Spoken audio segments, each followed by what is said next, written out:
বিরিয়ানি পছন্দ করে না এমন মানুষ খুব কমই আছে। সেই বিরিয়ানি যদি মিনি কিচেনে হয় তাহলে কেমন লাগবে? তাসনিম কমেন্ট করেছিল, আপু বিরিয়ানি বানাও প্লিজ প্লিজ।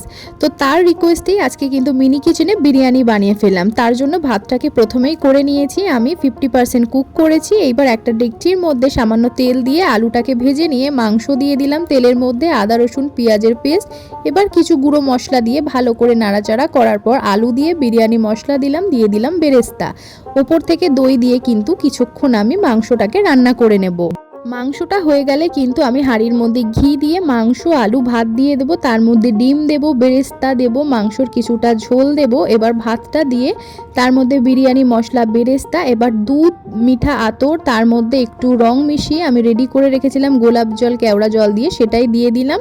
কিছুক্ষণ দমে বসিয়ে নেওয়ার পর দেখো বিরিয়ানি রেডি হয়ে গেল। ভিডিওটা ভালো লাগলে লাইক করো, সাবস্ক্রাইব করে পাশে থেকো। বাই।